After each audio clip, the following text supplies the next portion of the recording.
ClancyPasta presents The Moonlight Store, written by BrokenPsychology.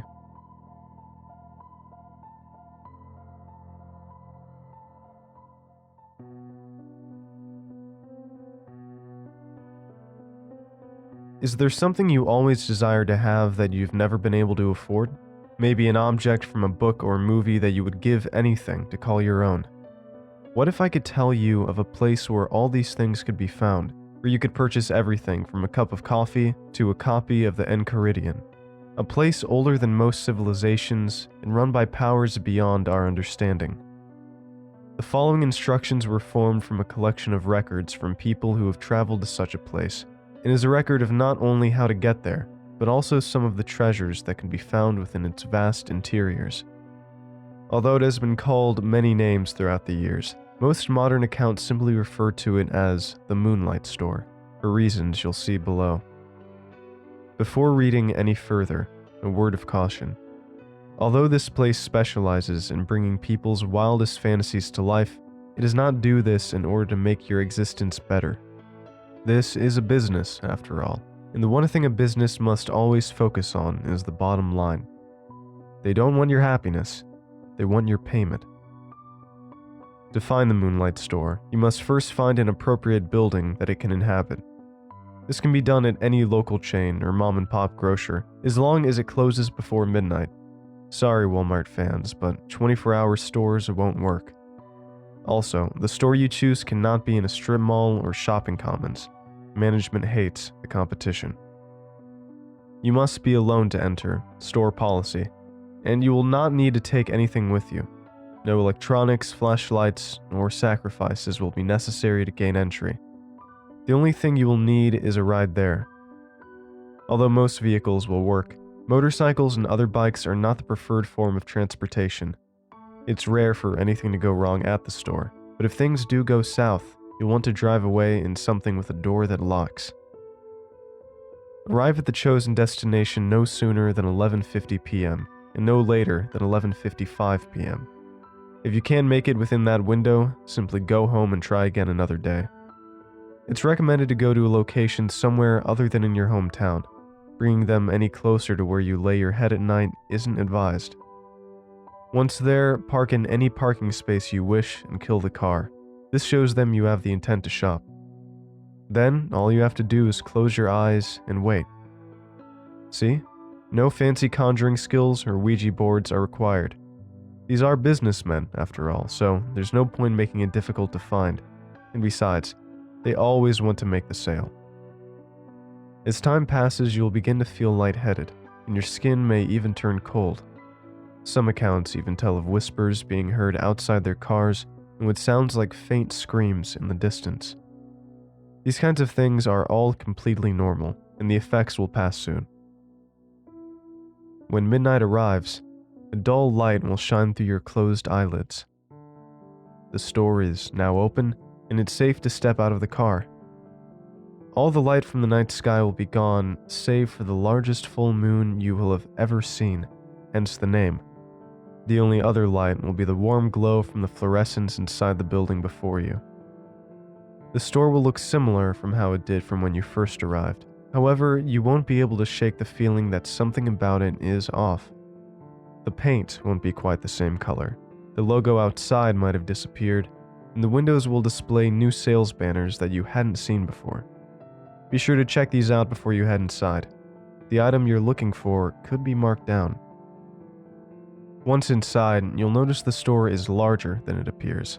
The interior will seem to stretch deeper into the building with longer and taller shelves the further back it goes. Though this building is not endless, many have said to get lost in its expanse.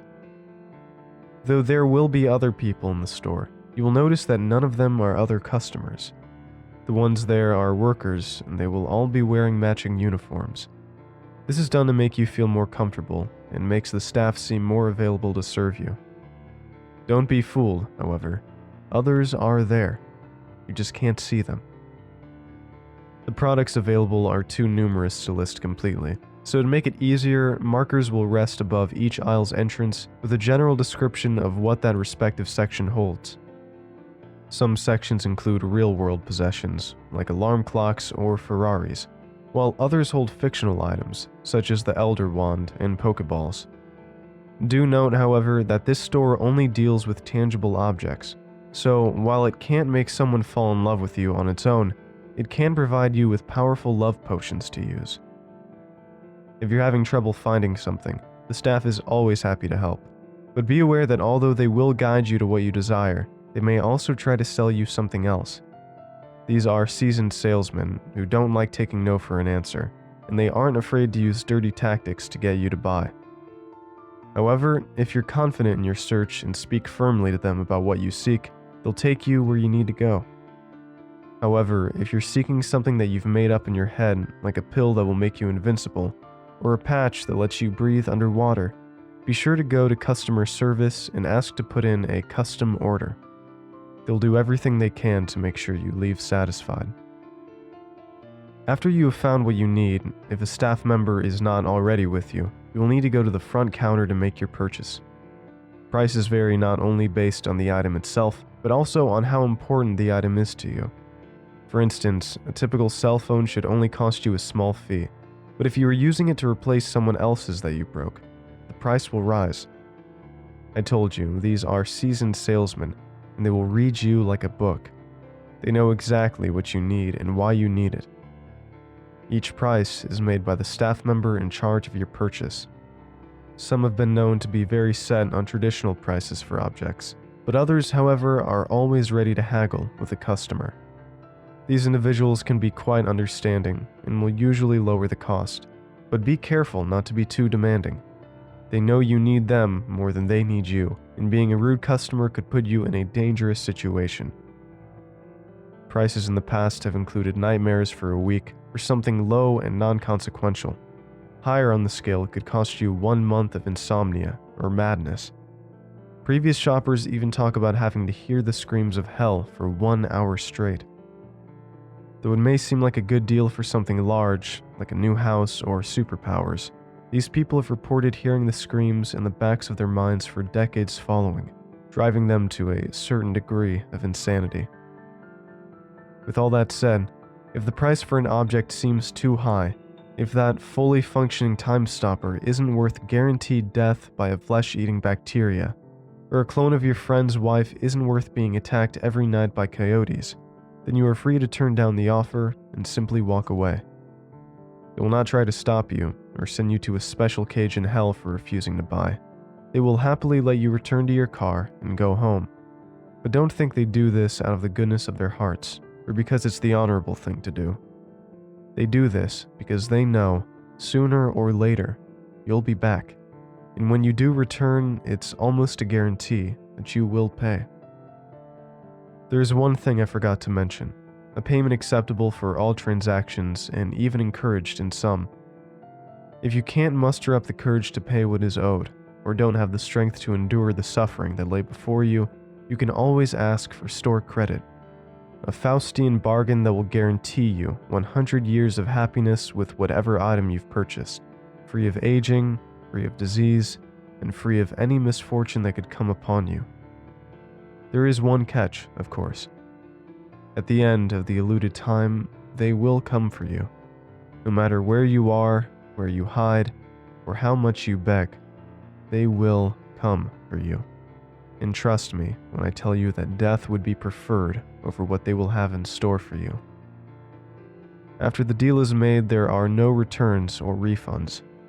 The store will close to you forever, and all that you will have left is time.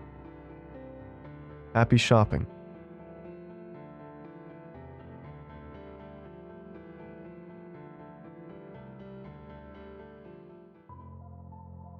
ClancyPasta presents The House We Lived In, Recorded Memories, written by shygirlturnedsassy.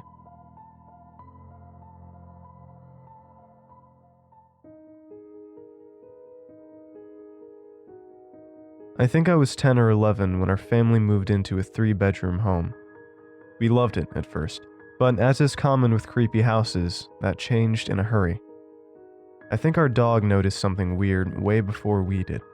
He He would bark at an empty room, growl at dark corners, and even did the classic head tilt to sounds only he could hear. My parents rationalized for as long as they could. They tell my brother and I that he was probably reacting to sounds other dogs made that couldn't be heard by human ears. Today, I can tell that they were clutching at straws, but to 10-year-old me, it made perfect sense. Soon, the strangeness in the house made itself known to us too. It started off with little things. For instance, my brother and I came home from school one day and saw a middle-aged woman sitting on the couch.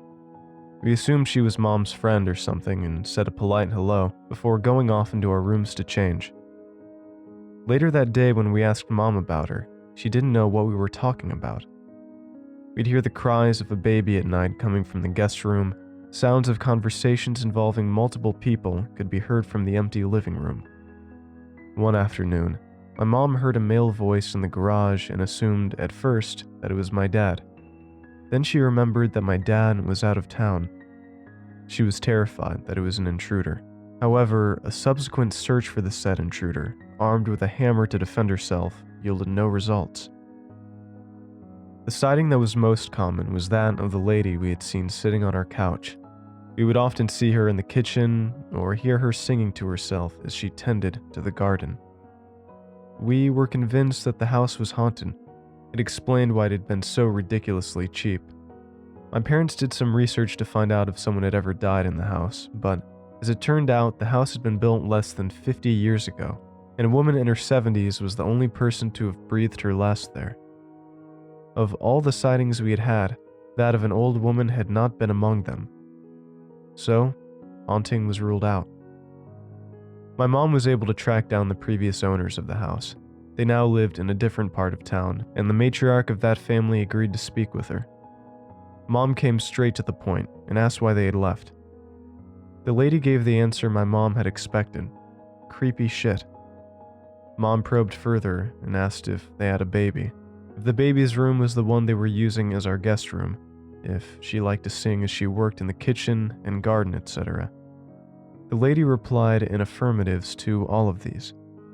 I think she answered all of my mom's questions so patiently because she knew exactly what we were going through. Mom and Dad deduced that the house somehow recorded memories of the previous residents and played them back. How this was possible was, of course, beyond the comprehension of mortal minds. They decided, though none of us had been hurt, the house was just too weird and decided to move. A few months after moving to our new house, each of us began to have dreams about our experiences in the previous house. However, it wasn't just ourselves that we saw. The dreams also involved other people who were now living in the house. What's more, we could see those people looking at us and reacting to our presence, all in our dreams. We figured out that this is probably how we were now haunting our old house, even though we were alive. For my brother and I, it became a fun little game. We couldn't wait to go to bed at night and haunt those poor, unsuspecting people. Our parents told us not to relish in such mischief, but couldn't really scold us as we weren't really doing anything.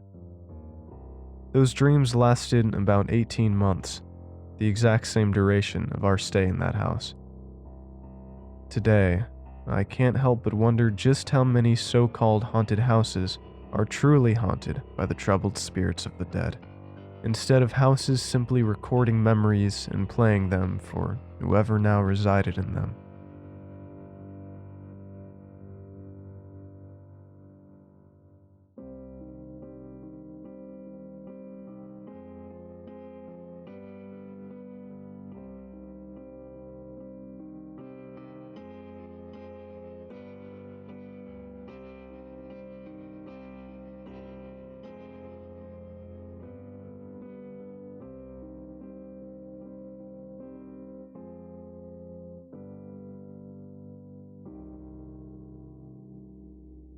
Thanks for watching, and I hope you enjoyed today's video.